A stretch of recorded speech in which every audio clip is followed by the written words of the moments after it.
Party event this weekend is designed to help veterans who are struggling with PTSD and other issues. 6 News' Joe Harris talked to organizers on why you should join in on this event. We've got 60 veterans coming out to hunt.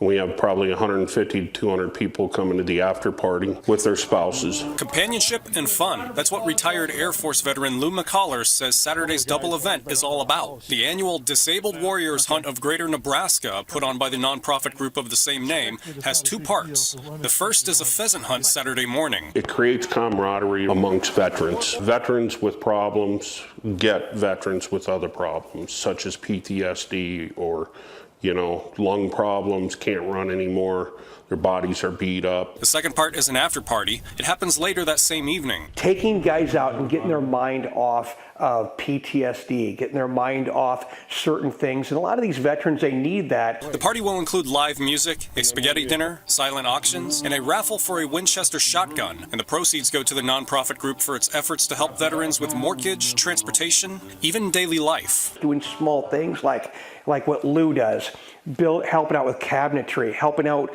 with certain things that are broken around the house. Both Hagedorn and McCullers say they're 100% disabled after more than 2 decades of military service. On top of PTSD, there's physical trauma. You put your body through a lot, and it takes a toll later on in life. Right after I left the Army, I had a full-blown heart attack, and they said it had to do with seronerve agent and different chemicals that we were around during the first Gulf War. Left leg's pretty much shot, both elbows, both ankles, both shoulders been dislocated multiple times, concussions. While both say the VA does a great job taking care of veterans, there's a lot of red tape they have to get through before they get assistance. People have had their spouse going to be a caregiver, and they haven't started getting paid yet, and with additional expenses because of the veteran's health, it puts them in a bind for a while until, the VA takes over. McCullers says his nonprofit helps fill that gap. Last year's event brought in $4,000. McCullers hopes to surpass that this year,